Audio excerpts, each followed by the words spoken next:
الرحمن الرحیم۔ السلام علیکم دوستو، میں ہوں فہیم عباس اور میرے ساتھ ہیں عظمیٰ اعجاز خان۔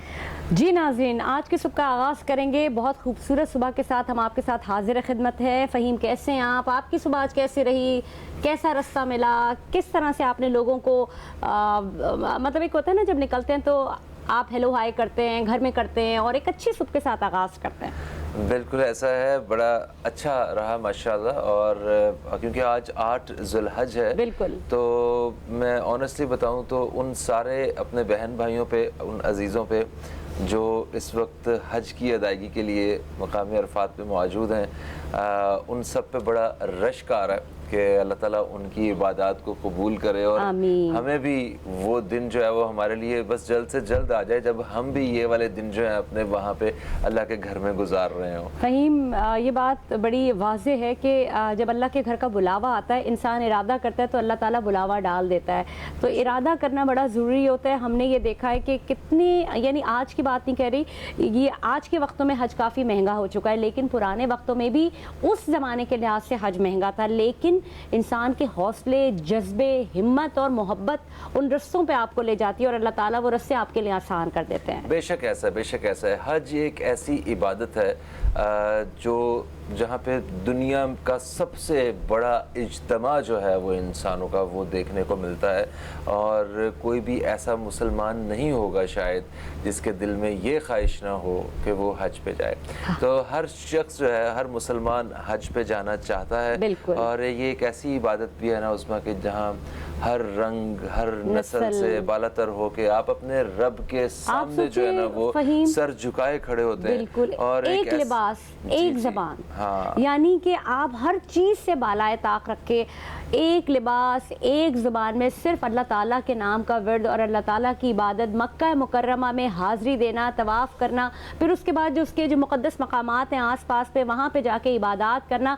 بیسیکلی حج جو ہے وہ عبادات اور لوگوں میں اخوت، بھائی چارہ اور مسلمانیت کا نام ہے، جو حج کے لغوی معنی ہیں، اور یہ اسلام سے قبل بھی تھا، اور اس وقت بھی یہ ذہنی آسودگی کے لیے حج کیا جاتا تھا، اور لیکن جب نبی کریم صلی اللہ علیہ وسلم کے بعد جب حج 5 ارکان میں سے ایک اہم رکن ہے، اور اس کا فریضہ جیسے کہ آپ نے خود بتایا کہ ہر مسلمان کے اوپر فرض ہے اپنی زندگی میں ایک بار حج، جب آپ صاحب استطاعت ہوں تو آپ کے اوپر لازم ہے کہ آپ حج کیجئے۔ بالکل ایسے آج اسی حوالے سے بات کرنے کے لیے ہمارے ساتھ اسٹوڈیو میں ایک بہت ہی اہم شخصیت موجود ہیں۔ آپ مختلف پروگرامز میں گزشتہ کئی سال سے آپ ہمارے پروگرام میں تشریف لاتے رہے ہیں، ہم نے آپ سے بہت سے موضوعات پہ رہنمائی حاصل کی ہے، اور مجھے یاد ہے کہ تقریباً ہر سال جب حج کے حوالے سے ہم پروگرام کرتے ہیں تو ہمارے ساتھ آپ موجود ہوتے ہیں۔ میں ذکر کر رہا ہوں مفتی محمد امجد چشتی صاحب کا۔ السلام علیکم، آپ کو خوش آمدید، کیسے ہیں آپ؟ وعلیکم السلام، الحمدللہ، اللہ کا شکر ہے، آپ کیسے ہیں؟ بالکل ٹھیک ٹھاک، بالکل ٹھیک ٹھاک۔ آپ نے اپنے ساتھ ساتھ نا ہمارے لیے بھی حج کے لیے دعائیں کرنی ہیں جب بھی آپ کریں گے۔ ضرور ضرور، انشاءاللہ۔ یاد رکھیے گا مفتی صاحب، یہ تو ایسا ہے جی کہ ہر انسان کی، ہر مسلمان کی خواہش ہے کہ پلک جھپکتے میں وہ بیت اللہ پہنچ جائے۔ واہ واہ واہ، بے شک بے شک۔ اچھا مفتی صاحب، ایک سوال یہ کرنا چاہوں گی کہ حج کا جو فریضہ ہے اس کو انجام دینے کے لیے لوگ جوق در جوق تو جا رہے ہیں۔ اگر ہم ٹوٹل اس حوالے سے بات کریں، دنیا بھر سے اس وقت 6 لاکھ سے زائد لوگ حج کے لیے نکل رہے ہیں، اور پاکستان سے کوئی 80,000 سے اوپر کے لگ بھگ کے لوگ ہیں جو نکل رہے ہیں۔ تو کیا اس کے لیے کوئی، سب سے پہلے تو ایک عام آدمی کے لیے کہ کوئی جن کو کوئی رموز رکھے گئے ہیں کہ یہ حج پہ جا سکتا ہے، یہ نہیں جا سکتا، یہ جا سکتی ہے، یہ نہیں جا سکتا، پہلے سے تھوڑا سا اس پہ روشنی ڈالیں۔ الحمدللہ رب العالمین، والصلاة والسلام علی سید الانبیاء والمرسلین، اما بعد۔ حج مسلمان پر، صاحب استطاعت پر زندگی میں ایک بار فرض ہے۔ ٹھیک۔ سرکار دو عالم صلی اللہ علیہ وسلم نے حج اصغر تو بہت سارے فرمائے۔ حج اصغر کہتے ہیں عمرے کو، اور حج اکبر یہ جو ذی الحج کے اندر حج ادا کیا جاتا ہے، بڑا حج جس میں وقوف عرفہ ہے، اسے حج اکبر کہا جاتا ہے۔ تو سرکار دو عالم صلی اللہ علیہ وسلم نے اپنی حیات طیبہ میں ایک ہی حج ادا فرمایا، وہ آپ کا پہلا حج بھی تھا، وہ آپ کا آخری حج بھی تھا۔ اسے حجۃ الوداع بھی کہتے ہیں۔ جی، اسی لیے اسے حجۃ الاسلام بھی کہتے ہیں کہ اسلام میں حج فرض ہونے کے بعد یہ پہلا حج تھا، اور سرکار کا بھی پہلا حج تھا۔ اور پھر حجۃ الوداع اس وجہ سے کہتے ہیں کہ اس حج کے بعد سرکار دو عالم صلی اللہ علیہ وسلم ہم سے وداع ہو گئے کہ آپ نے دنیا سے پردہ فرما لیا، آپ کا یہ آخری حج بھی تھا۔ تو حج مسلمان پر زندگی میں ایک بار فرض ہے، صاحب استطاعت پر۔ ٹھیک ہے، اچھا مطلب اس کی اہمیت اور فضیلت کے حوالے سے جو ہے نا بیان کیجئے کہ مطلب دین اسلام میں حج کی کیا اہمیت ہے، کیا مقام کیا ہے اس کا، اور جو لوگ یہ سعادت حاصل کر رہے ہیں اس وقت وہ کتنے خوش قسمت ہیں، اور جو لوگ صرف سوچ رہے ہیں کہ یا دعائیں کر رہے ہیں ان کے لیے حج کتنا اہم ہے، اس پہ تھوڑی سی روشنی ڈالیے۔ حج تو ہر مسلمان کی خواہش ہے کہ اسے یہ فریضہ ادا کرنے کا موقع ملے، اور پھر رسول اللہ صلی اللہ علیہ وسلم کے روضہ پاک کی حاضری ہے، وہاں سرکار کی زیارت ہے۔ آپ صلی اللہ علیہ وسلم کا ارشاد پاک ہے کہ من حج البیت لم یزرنی فقد جفانی، جو کوئی حج کے لیے آتا ہے اور میری زیارت نہیں کرتا تو آقا نے فرمایا اس نے میرے ساتھ زیادتی کی ہے۔ تو اس لیے جب حج پہ جائیں، عمرے پہ جائیں، تو وہاں پہ سرکار دو عالم صلی اللہ علیہ وسلم کی زیارت، وہاں پہ مدینہ طیبہ جانا بڑا ضروری ہے۔ بے شک بے شک۔ تو ایک تو یہ چیز، دوسری بات یہ ہے کہ حج کی فضیلت یہ ہے کہ حج مبرور جسے مل جائے، مبرور اس حج کو کہتے ہیں جو ہر طرح کے عیوب سے بری ہو، ہر طرح کے عیبوں سے پاک ہو، اس حج کو حج مبرور کہتے ہیں۔ اور حج مبرور کی فضیلت یہ ہے کہ اس شخص کے گزشتہ تمام گناہ جو ہیں وہ معاف کر دیے جاتے ہیں۔ یہ کہا جاتا ہے کہ بالکل ایسا ہو گیا جیسے ماں کے پیٹ سے جنم دیا ہوا۔ بالکل، لیکن یہاں ایک بات یاد رہے کہ یہ صغیرہ گناہ تمام معاف ہوتے ہیں، جو کبائر ہیں وہ معاف نہیں ہوتے۔ اور دوسرا یہ کہ اگر آپ نے کسی انسان کا دل دکھایا ہے، کسی انسان کا قصور کیا ہے، اور اب آپ کہیں کہ جی ہم نے حج ادا کر لیا اب سب معاف ہو گیا، ایسا نہیں ہے۔ وہ جب تک آپ انسان سے معافی نہیں مانگیں گے تب تک وہ معاف نہیں ہوں گے، کیونکہ حقوق العباد کا معاملہ جو ہے وہ بڑا ہی سخت ہے۔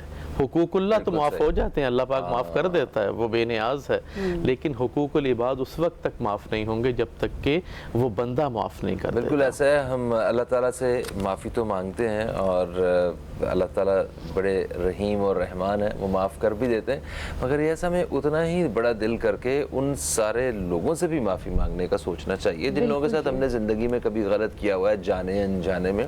اور ویسے اللہ تعالیٰ کی ذات واقعی بڑی رحمان اور رحیم ہے، ہم ارادہ کریں، ہو سکتا ہے کہ اللہ تعالیٰ ان لوگوں کے دلوں میں یہ ڈال دے کہ وہ ہمیں معاف کر دیں بغیر معافی مانگے۔ ویسے تو حج کے 5 جو عبادات کے جو ارکان ہیں وہ 5 ہیں جو ہمیں دیے گئے تھے، جس میں روزہ، زکوٰۃ، نماز اور حج بھی شامل ہے۔ حج بھی اس کا ایک رکن ہے، اس حوالے سے بات کریں گے، لیکن 8 ذی الحج کے حوالے سے مفتی صاحب میں آپ سے سب سے پہلے یہ پوچھنا چاہوں گی کہ حج کا ارادہ کرنے کے بعد اور حج کے لیے نکلنے سے آپ مختصراً ہمیں تھوڑا سا یہ بتائیے گا کہ ارادہ کر لیا، اس کے بعد ہم کس مقام پہ پہنچے جہاں میقات پہ ہم نے احرام باندھا اور یا گھر سے احرام باندھ کے نکلے، پھر اس کے بعد ہم بیت اللہ جاتے ہیں، بیت اللہ کا طواف کرتے ہیں، پھر اس کے بعد ہم منی کے لیے نکلتے ہیں، پھر ہم مزدلفہ جاتے ہیں، اور پھر ہم عرفات کے میدان میں جاتے ہیں، پھر دوبارہ رمی کرنے آتے ہیں، پھر منی جاتے ہیں، پھر اس کے بعد جو ہے وہ طواف وداع کرتے ہیں۔ تو یہ تھوڑا سا مختصراً بھی ہمیں اس حوالے سے بتائیے گا، اور جو خطبہ حج ہے اس کی کیا اہمیت ہے؟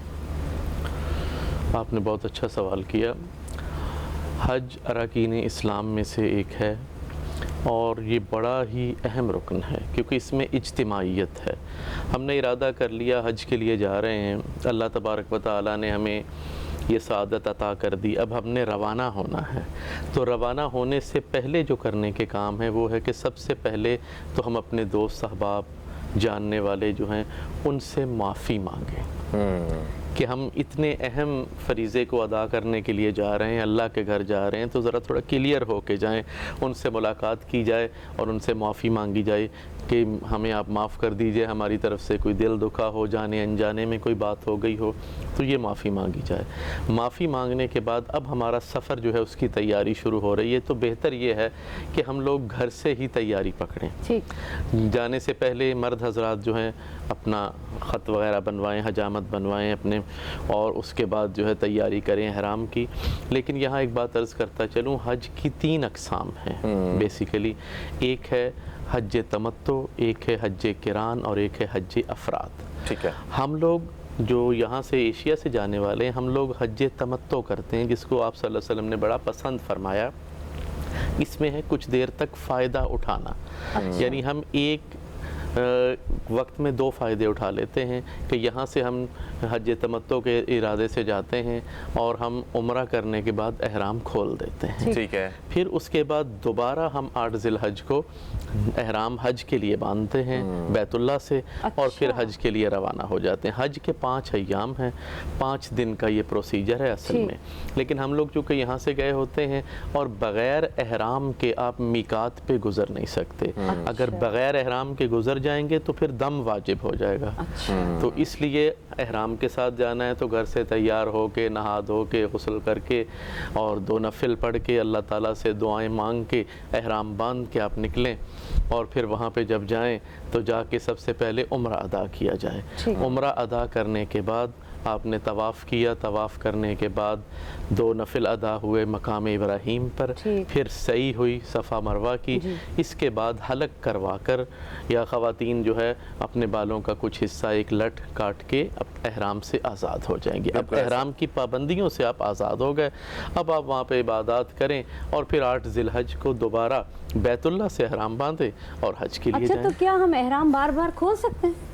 احرام جو ہے ایک دفعہ باندھ لیا تو بدل بھی سکتے ہیں. آپ 2 احرام رکھے ہیں تو آپ بدل بھی سکتے ہیں, ایسا مسئلہ نہیں. نہا بھی اگر آپ سکتے نے ہیں. احرام باندھا ہے تو میرا خیال وہ عمرے کے لیے نیت سے باندھا ہے تو عمرہ مکمل ہونے کے بعد اسے کھول سکتے ہیں. حج کے بعد جیسے آپ نے باندھا ہوا ہے تو اس دوران اگر آپ کا 2 احرام ہیں, آپ نہا بھی سکتے ہیں, احرام تبدیل بھی کر سکتے ہیں, لیکن آپ کاؤنٹ ہوں گے احرام کی حالت میں ہی. اچھا مصعب, حج جو ہے کیونکہ دنیا کا سب سے بڑا اجتماع ہوتا ہے, دنیا بھر سے لوگ آئے ہوتے ہیں, رش بھی ہوتا ہے, اور کیونکہ اتنے زیادہ رش ہونے کی وجہ سے مطلب آپ کو اگر جیسے فرض کریں صرف اب طواف کی ذکر کریں تو آپ کو خانہ کعبہ کے بالکل قریب نہیں بلکہ وہ بہت باہر سے اتنے بڑے آپ کو جو ہے نا وہ گھیرا ملتا ہے طواف کے لیے. تو اس کے علاوہ بھی بہت ساری جو ہے نا, موسم بھی بڑا گرم ہے, تو اس عبادت کو تھوڑا سا سخت عبادت بھی کنسیڈر کیا جاتا ہے, کوئی محنت طلب کام ہے یہ. تو اس میں صحیح عمر جو ہے وہ کیا ہونی چاہیے عبادت کے لیے؟ کیونکہ میں نے دیکھا ہے لوگ بوڑھے ماں باپ کو کندھوں پہ بٹھا کے بھی حج کر رہے ہیں یا عمرہ کر رہے ہیں, تو ذرا اس پہ تھوڑی روشنی ڈالیں. اصل میں فہیم بھائی ہمارے ہاں ایک کانسیپٹ بنا ہوا ہے. وہ کانسیپٹ یہ ہے کہ پہلے ہم نے نوکری کرنی ہے, پیسے جمع کرنے ہیں, بچوں کی شادیاں کرنی ہیں. جب تمام بچوں کی شادیوں سے ہم فارغ ہو جائیں گے پھر ہمارے ہاں ہے کہ اب حج کو جانا ہے. حالانکہ اسلام میں ایسا کچھ نہیں ہے. اسلام میں یہ ہے کہ آپ جس دن بھی صاحب استطاعت ہو گئے, بچوں کی شادیاں ہوئی ہیں نہیں ہیں, آپ کی شادی ہوئی ہے نہیں ہے, آپ پہ حج فرض ہو گیا, اب آپ نے حج کے لیے جانا ہے. اس طرح ہے. اور دوسرا, حج اصل تو جوانی کا ہے, اصل عبادت جو ہے وہ جوانی کی ہے. وہ شیخ سعدی رحمۃ اللہ علیہ فرماتے ہیں کہ در جوانی توبہ کردن شیوائے پیغمبری, کہ اصل عبادت جو ہے وہ جوانی کی عبادت ہے. ہاں ہوتا ہے بعض اوقات ایسا کہ انسان کو موقع نہیں ملتا, اب بوڑھے ہو گئے, والدین کو اگر لے کے جا رہے ہیں لوگ تو وہ ایک الگ ان کو ثواب مل رہا ہے, مقام الگ ہے ان کو. تو والدین کو ایک محبت بری نظر سے وہ دیکھ رہے ہیں تو حج مبرور کا ثواب ہے. اور جب بیت اللہ کے اندر دیکھ رہے ہیں تو وہ 1,00,000 گنا ثواب بڑھ گیا. تو آپ دیکھیں کہ وہ ایک نظر پہ 1,00,000 حج مبرور کا ثواب پہنچا رہے ہیں. اچھا, اور حج جو ہے آپ کو اگر ایک دفعہ ملنے کے بعد دوبارہ نصیب ہو جاتا ہے, عمرہ ایک دفعہ کرنے کے بعد دوبارہ مل جاتا ہے. تو اس کے بارے میں سرکار دو عالم صلی اللہ علیہ وسلم کا ارشاد پاک ہے کہ الحج الى الحج والعمرۃ الى العمرۃ کفارۃ لما بینہن, کہ اس کے درمیان جتنے بھی گناہ ہیں اللہ تبارک و تعالیٰ ان سب کو معاف فرما دے گا، ان سب کا کفارہ ہو جائے گا۔ بہت اچھی بات آپ نے کہی، اور فہیم آپ جو کہہ رہے تھے نا کہ کس عمر میں کیا جائے، تو میرے خیال میں آپ کو تو کرنا چاہیے، اور یہ سب سے خوبصورت عمر ہے۔ ابھی میں نے آپ پچھلے مہینے یا 1.5 مہینے پہلے جب آپ عمرے کے لیے گئے تھے، ماشاءاللہ بہت آپ کے اوپر ایک نور آیا ہوا تھا، اور آپ اللہ تعالیٰ اس نور کو تواتر کے ساتھ ایسے قائم رکھے۔ مفتی صاحب میں نے بھی بہت عمرے کیے ہیں اور میں نے حج بھی کیا ہے، اور میں نے حج کیا تھا ایک دفعہ 13 سال کی عمر میں، ایک دفعہ 14 سال کی عمر میں، اور وہ بڑی ینگ ایج تھی، اور میں اپنے پیرنٹس کے ساتھ گئی تھی حج کرنے کے لیے۔ اور میں صرف یہ پوچھ رہی تھی، میرا بڑا دل ہے جانے کا، بار بار عمرے پہ بھی جانے کا۔ وہ میرا جو میاں ہے نا، وہ کہتا ہے اس کے 900 نہیں پورے ہوئے۔ اب میں بڑی پریشان ہوں، میں تو بڑی پریشان ہوں، کیا کری؟ یہ والی 900 والی بات آپ واپس لیں جی، آپ بچوں کے ساتھ چلی جائیں۔ تو میں نے نا، میرے لیے یہ جو ہے نا، یہ میں بڑا ایک جو اب جو گورنمنٹ نے یہ الاؤ کر دیا کہ آپ خواتین جو ہیں وہ سنگل بھی آپ جا کے حج کر سکتے ہیں اور عمرہ بھی کر سکتے ہیں، تو تھوڑا سا اس پہ روشنی ڈالیے گا کہ چاہے گورنمنٹ ہمیں الاؤ کر دے، لیکن کیا دین اس میں رکاوٹ ڈالتا ہے یا دین منع کرتا ہے؟ دیکھیں جی، جو محرم کی شرط ہے نا وہ اپنی جگہ، لیکن اگر گروپ کے ساتھ آپ جا رہی ہیں جی، محرم کیوں ساتھ جاتا ہے، وہ ضروری کیوں ہے؟ اس لیے کہ عورت کی حفاظت ہو سکے ہر طرح سے۔ اب جب آپ ایک گروپ کے ساتھ جا رہی ہیں جس میں کافی ساری خواتین شامل ہیں، تو اس کے اندر جو ہے اسلام آپ کو بالکل نہیں روکتا، آپ جا کے حج کر کے آ سکتی ہیں۔ اس پہ متفقہ طور پہ علماء فتویٰ دے چکے ہیں کہ آپ گروپ کے ساتھ حج کر کے آ سکتی ہیں، گروپ کے ساتھ عمرہ کر کے آ سکتی ہیں، لیکن اگر الگ جانا ہے، انڈیویجولی جانا ہے، تو پھر محرم کا ہونا آپ کے ساتھ ضروری ہے۔ اچھا مفتی صاحب، آپ نے کہا کہ صاحب استطاعت جو ہیں ان پہ حج فرض ہے، جو بس آپ کے استطاعت ہے آپ کی تو آپ بس حج کر لیں، ٹھیک، تو حج کے لیے جو ہے نا وہ آپ چلے جائیں، کوشش کر لیں۔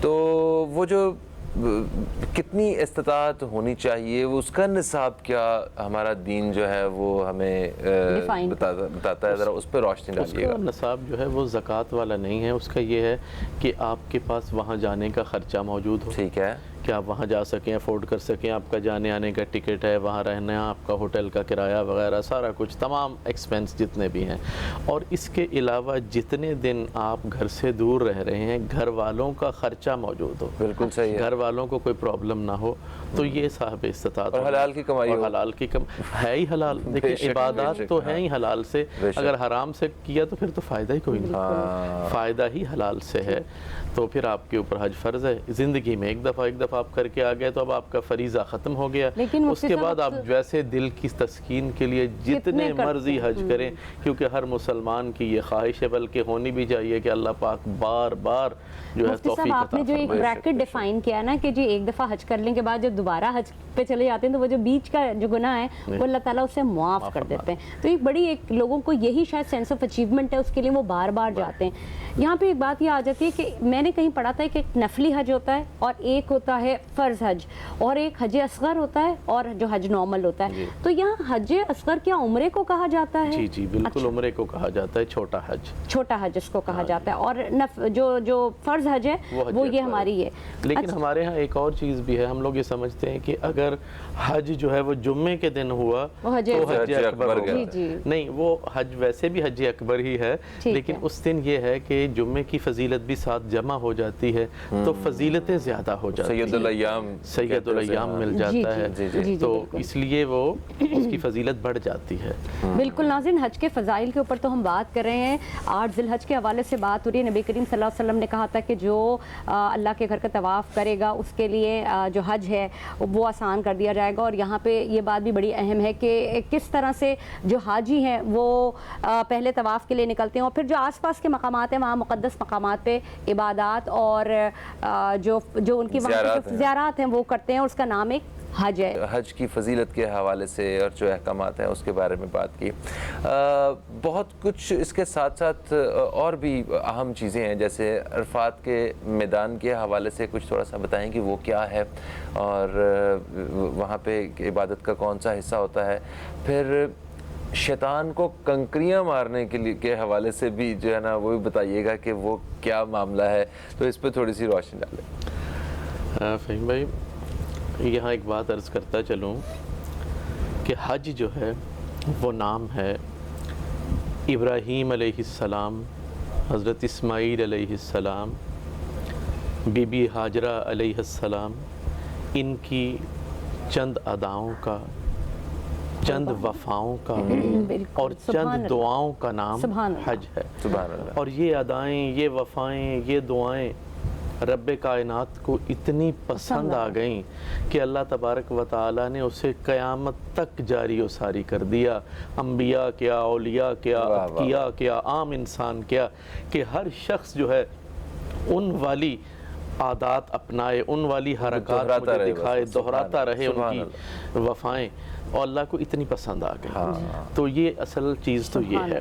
اچھا، میدان عرفات کا جو وقوف ہے، وہاں ٹھہرنا جو ہے، بھلے وہ چند لمحوں کے لیے ہی ٹھہر جائیں، وہ حج کا ایک اہم رکن ہے، ایک اہم۔ حج کے 2 فرض ہیں، اچھا، جس میں ایک ہے آپ نے طواف کر لیا، اور دوسرا آپ نے وقوف عرفات کرنا ہے۔ اس کے علاوہ باقی جو ہیں وہ واجبات، مستحبات اور سنن کے درجے میں آتے ہیں، ٹھیک ہے۔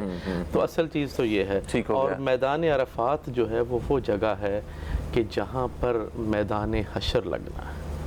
اللہ۔ اور میدان عرفات کی ایک فضیلت اور بھی ہے کہ یہ وہ جگہ ہے جہاں پر حضرت آدم علیہ السلام اور بی بی حوا، ان دونوں کی جنت میں آنے کے بعد ملاقات، پہلی ملاقات زمین پہ یہاں پہ، پہلی ملاقات یہاں پہ ہوئی تھی۔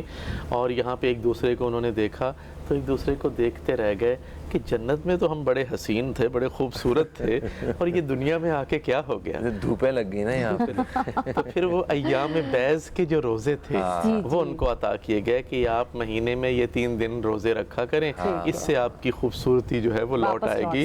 تو ان کو یہ بیوٹی ٹپس اللہ کی طرف سے دیے گئے۔ بالکل صحیح۔ اچھا، وہ کنکریوں والی بات ہے، ہم نے دیکھا ہے کچھ لوگ ویڈیوز آتی ہیں، کچھ تو وہ کنکریوں کے بجائے نا ان کا بس نہیں چل رہا ہوتا، وہ بلاک اٹھا کے جو ہے نا ادھر پھینکنا شروع کر دیں، اور لوگ پکڑ رہے ہوتے ہیں۔ تو یہ کنکریوں کا سائز بھی چھوٹا ہے جو آپ کی ان 2 انگلیوں میں آ جائے، اور اس سے آپ نے کنکر مارنے، اور کنکر کا بھی وہاں ایک احاطہ بنایا ہوا ہے کہ اس کے اندر گرنا چاہیے، تو وہاں گر جائے، اگر پیچھے بھی گر جائے تو کوئی ایسا مسئلہ نہیں، آپ کی طرف سے یہ کام ہو گیا۔ وہاں شیطان وہاں پہ موجود ہوتا ہے، اور وہ کیا اس کو یا اپنے اندر کے شیطان کو مارنے کا تصور کرنا ہوتا ہے، وہ کیا ہے؟ یہ مسئلہ یہ ہے کہ اصل میں یہ ایک ادا ہے۔ میں نے ابھی ایک بات بتائی، حضرت ابراہیم کی ایک ادا ہے کہ آپ جب قربانی کے لیے جا رہے تھے حضرت اسماعیل کو لے کے، تو شیطان نے آپ کو منع کرنے کی کوشش کی، تو آپ نے ورغلانے کی، تو آپ نے اس کو پتھر مارے، آپ نے کنکریاں ماری، تو ان کی یہ ادا پوری کرنی ہے، ہمیں اللہ تعالیٰ سنت نے پہ عمل ہر کرنا چیز کو جو ہے حضرت ابراہیم علیہ السلام کی ان کی قربانیوں کو ایک ادا میں اور بڑی خوبصورتی کے ساتھ اس کو حج میں پیش کیا۔ جیسے کہ ابھی فہیم نے بات کی کنکری مارنے والی، تو میں اسی کو تھوڑا سا آگے بڑھاؤں گی کہ ہم نے یہ دیکھا، یا جب میں بھی حج پہ گئی تھی تو لوگ جوق در جوق چپلیں اٹھا کے اس مار رہے ہیں، وہ کنستر ان کے پاس ہے، اور یقین کریں مجھے جب وہ کنکری دی تو وہ جو میں نے اس کو ماری وہ میرے سر پہ آ کے لگی، واپس ریباؤنڈ ہوئی اور میرے متھے آ کے لگے نا، تو میں نے کہا میرے اندر کا شیطان ہے تو اس کو خیر اس میں یہاں پہ تو ان کی سنت پہ عمل کرنا ہے، اور وہاں یہ نہیں ہے کہ جوتے اتار کے مارنے، چونکہ حضرت ابراہیم علیہ السلام نے جوتے نہیں مارے تھے، نہ ہی بڑے پتھر مارے تھے، تو یہ ہے کہ چھوٹے سائز کے پتھر جو ان 2 انگلیوں میں آ جائیں وہ مارنے۔ صحیح۔ اچھا یہ بتائیں کہ حج کے بعد ایک مسلمان کی کیا کیا ذمہ داری ہیں؟ ہمارے ہاں تو سب سے پہلی ذمہ داری تو ہم یہ لگاتے ہیں کہ بھی آج کے بعد مجھے حاجی کہہ کے پکارا جائے، ٹھیک ہے، نام کے ساتھ حاجی لکھا اور پکارا جائے۔ تو ویسے اوورآل کیا کیا ذمہ داریاں ہوتی ہیں ایک مسلمان کی؟ اس پہ روشنی ڈالیں۔ مجھے یہ بتائیں کہ حج کرنے کے بعد ہم کہتے ہیں جی ہمیں حاجی کہا جائے، ٹھیک ہے، تو یہ ہے کہ معذرت کے ساتھ حرام کھانے کے بعد پھر ہمیں کیا تصور کرنا چاہیے کہ لوگ ہمیں کیا کہیں؟ نہیں، جیسے دیکھیں پی ایچ ڈی کرنے کے بعد ہم کہتے ہیں نا ہمیں ڈاکٹر لکھا جائے، تو اتنی محنت کے بعد، اس عبادت کے بعد کہیں نہ کہیں مجھے لگتا ہے کہ ان کا بھی رائٹ بنتا ہے کہ وہ حاجی کہا جائے۔ حج پہ میں نے آپ کو حاجی فہیم بھائی بولنا ہے، ٹھیک ہے۔ دیکھیں حاجی حج کر لینا ہی بڑی بات ہے، اور اللہ تعالیٰ کے در پہ جن لوگوں کو بلایا جاتا ہے، کہتے ہیں نا کہ بادشاہ جب اپنے دربار میں بلاتا ہے تو 2 طرح سے بلاتا ہے، ایک نوازنے کے لیے اور ایک فرد جرم عائد کرنے کے لیے۔ اب ہمیں جو ہے وہ کس چیز کے لیے بلایا ہے اس کا پتہ بعد میں ہمیں چلے گا ہمارے عادات و اطوار سے، کہ اگر تو حج کے بعد ہمارے اندر تبدیلی آ جاتی ہے، ہم چینج ہو جاتے ہیں، ہم اللہ تعالیٰ سے جو بغاوت کر رہے ہیں، یعنی ہم گناہ کر رہے ہیں، ہم اس کو چھوڑ دیتے ہیں، ہم نیکی کی طرف آ جاتے ہیں۔ پہلے اگر نمازوں میں ہماری کوتاہی ہوتی تھی، اب ہم نمازیں پڑھنے لگ گئے ہیں۔ پہلے ہم حقوق العباد نہیں ادا کر پا رہے تھے، اب ہم ادا کرنے کی کوشش کر رہے ہیں۔ ویسے نمازوں میں لذت محسوس ہونا شروع ہو جاتی ہے، تو اس کا مطلب ہے کہ تو اپنے آپ کو ہم بچاتے ہیں، تو وہ اس کا مطلب ہے کہ اب اللہ تعالیٰ نے ہمیں نوازنے کے لیے ہی بلایا، ہدایت پہ رکھ دیا ہے۔ مفتی صاحب ہم تھوڑی سی بات قربانی کے حوالے سے کر لیں کہ ہم کون سے مقام پہ ہم جب حج کے دوران ہوتے ہیں تو ہم قربانی ادا کرتے ہیں، اور اس کو دیکھتے ہوئے ظاہر ہے ہم جتنے بھی پوری دنیا میں مسلمان ہیں وہ قربانی کرتے ہیں۔ اور مختصراً ہمیں خطبہ حج کے حوالے سے بھی بتائیے گا کہ کون سا وقت ہوتا ہے جب خطبہ حج دیا جاتا ہے؟ خطبہ حج جو ہے وہ مسجد نمرہ کے اندر دیا جاتا ہے، اور وقوف عرفہ کے دوران اس دن 2 نمازیں ظہر اور عصر اکٹھی پڑھی جاتی ہیں با جماعت۔ مسجد نمرہ چونکہ چھوٹی ہے، آپ نے تو دیکھی ہے ماشاءاللہ، تو وہاں پہ اتنے لوگ نہیں آ پاتے۔ اگر خیمے میں آپ بغیر جماعت کی نماز پڑھیں تو پھر آپ الگ الگ پڑھیں گے، ظہر کی پڑھ لیں گے، عصر کے وقت میں عصر کی پڑھیں گے، لیکن ظہرین ہوتی ہے نماز، ظہرین۔ اور اگر وہاں پر کوئی امام موجود ہے جماعت کروانے والا، تو پھر دونوں کی جماعتیں کروا دی جاتی ہے، اکٹھی پڑھ لی جاتی ہے۔ تو یہ تو اس چیز کا ہے۔ وہاں پہ خطبہ دیا جاتا ہے۔ خطبہ آپ صلی اللہ علیہ وسلم نے ارشاد فرمایا تھا، تو سرکار کی سنت ہے وہاں پہ خطبہ دینا اور پھر خطبہ سننا بھی ہے، ٹھیک ہے۔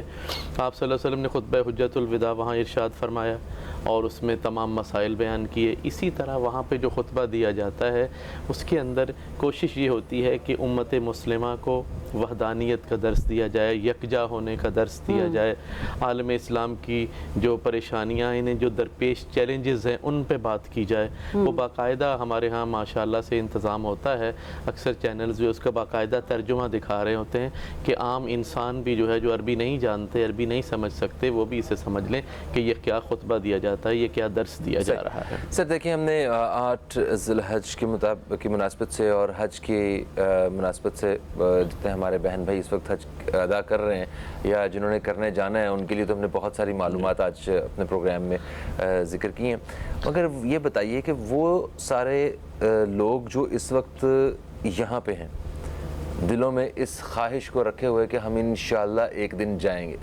تو ان کے لیے آپ یہاں کون سی عبادت جو ہے وہ بتانا چاہیں گے کہ آج کے دن ہم کیا عبادت یہاں کر سکتے ہیں؟ اگر اس وقت ہم عرفات کے میدان میں تو نہیں ہیں، اب ہم حرم پاک میں تو نہیں ہیں، ہم اپنے اپنے گھر میں بیٹھے ہوئے ہیں، اور تو دن بھی بہت بڑا ہے، تو ایسے وہ کون سی عبادت ہے جو اللہ تعالیٰ کو بہت پسند ہے؟ دیکھیے، یہاں پہ ہم رہ کے اللہ تعالیٰ کے حضور ایک تو ہم روزہ رکھ سکتے ہیں، ٹھیک ہے۔ یہ روزے دار کے تو منہ کی جو اسمیل ہے وہ بھی اللہ تبارک و تعالیٰ کو مشک سے زیادہ پیاری لگتی ہے، سبحان اللہ۔ تو روزہ رکھ کے، اور دوسری چیز یہ ہے کہ یہاں پہ کوئی وہ نہیں، آپ کھل کے دعائیں کریں، درود پاک پڑھیں۔ بیت اللہ میں بھی درود پاک پڑھنے کا بہت ثواب ہے۔ اللہ کے رسول اور ان کی آل پر سلامتی بھیجنا اللہ تعالیٰ کو بڑا پسند ہے، تو اس لیے درود پاک کی کثرت کی جائے، دعائیں مانگی جائیں، اور اللہ تعالیٰ سے یہ دعا بھی کی جائے کہ یا اللہ ہمیں بھی وہاں پہ بلا، بار بار حاضری کی توفیق عطا فرما۔ اچھا، اس سے یہ ہوتا ہے کہ اللہ تبارک و تعالیٰ یا تو ایسا انتظام فرما دیتا ہے کہ کہیں نہ کہیں سے ایسا موقع ہو جاتا ہے کہ ہم لوگ وہاں پہنچ جاتے ہیں، نہیں تو اللہ تبارک و تعالیٰ ہمارے نامہ اعمال میں اس کا ثواب لکھ دیتے ہیں کہ ہم نے اسے حج کا ثواب ادا کر دیا۔ اچھا، ایک اور چیز یہاں پہ میں آخری بس کرتا چلوں کہ حضرت ابراہیم علیہ السلام نے جب بیت اللہ کی تعمیر کر لی تو آپ کو حکم ہوا وَأَذِّن فِي النَّاسِ بِالْحَجِّ، کہ آپ حج کے لیے لوگوں کو بلائیے، آپ حج کی اذان دیں۔ تو ابراہیم علیہ السلام نے حج کی اذان دی۔ اس وقت جتنے بھی لوگ وہاں موجود تھے یا عالم ارواح میں تھے، ابھی اس دنیا میں نہیں آئے تھے جس میں ہم بھی ہو سکتے ہیں، ٹھیک ہے، ان میں سے جس نے حضرت ابراہیم علیہ السلام کی آواز پہ لبیک کہا، ان کو لازماً حج کی توفیق ملے گی اور وہ حج کریں گے، اور جس نے ایک دفعہ لبیک کہا وہ ایک حج کرے گا، جس نے 2 دفعہ کہا وہ 2 حج کرے گا۔ لبیک اللہم لبیک، لبیک لا شریک لک لبیک، لبیک۔ بالکل جی ایسا ہی ہے۔ ایک دعا ہو جائے آج کے دن کے حوالے سے۔ بالکل ایسا ہے، پروگرام کا وقت بھی اپنے اختتام کی طرف آ گیا، اتنی پیاری پیاری باتیں ہو رہی ہیں اور کیسے یہ وقت جو ہے وہ ختم ہو گیا ابھی، مگر کوئی بات نہیں، ہم انشاءاللہ پھر آپ سے ملاقات ہماری اور آپ کی کی ہوتی رہے گی۔ مفتی صاحب، اس سے پہلے کہ آج کے پروگرام کی ہم اجازت چاہیں، آپ کا شکریہ بھی ادا کرتے ہیں ہم لوگ، اور آپ سے یہ بھی درخواست کرتے ہیں کہ جاتے جاتے کچھ ایسی دعا کرواتے جائیں جس کو ہم سب اجتماعی طور پر جو ہے نا مل سکیں، اس میں جی ہاں دعا میں شامل ہو سکیں، اور اسی دعا کے ساتھ ہمیں اور مجھے عظمی اعجاز کو، نیوز کیفے کی ٹیم کو بھی آپ اجازت دیں۔ آپ سے انشاءاللہ پھر ملاقات ہوگی، تب تک کے لیے خدا حافظ۔ پاکستان زندہ باد۔ بسم اللہ الرحمن الرحیم۔ اللہم صلی علی سیدنا و مولانا محمد وعلی آل سیدنا و مولانا محمد وبارک وسلم۔ الہ العالمین، آج جتنے بھی فرزندان توحید حج ادا کر رہے ہیں، مولا سب کا حج اپنی بارگاہ میں قبول و منظور فرما۔ اے اللہ، ان حاجیوں کے صدقے، اپنے نیک بندوں کے صدقے، اے اللہ ہمیں بھی حج کرنے کی توفیق عطا فرما۔ اے اللہ ایسے راستے بنا دے، ایسے عوامل پیدا فرما دے، ایسے اسباب بنا دے کہ مولا جس مسلمان کے دل میں حج کی خواہش ہے، مولا سب کو حج کی سعادت نصیب ہو جائے۔ اے اللہ اس مقدس دن تو دعائیں غور سے سنتا ہے، مولا تیرے حبیب نے آج کے دن بڑی دعائیں کیں، اے اللہ تو ہماری دعاؤں کو بھی سن لے۔ اے اللہ ہمارے اس ملک پر اپنی رحمت نازل فرما دے۔ اے اللہ ہر طرح کے اندرونی و بیرونی فتنہ و فساد سے، خطرات سے اس پاک سرزمین کو محفوظ فرما۔ اے اللہ ہمارے تمام مسائل حل فرما دے، ہمارا ملک ترقی کرے، اسے ترقی کی راہ پہ گامزن فرما دے۔ اے اللہ ہمیں اچھے اور اعلیٰ حکمران عطا فرما دے۔ اے اللہ ہماری ساری پریشانیاں دور فرما دے، ہماری معیشت مضبوط فرما دے۔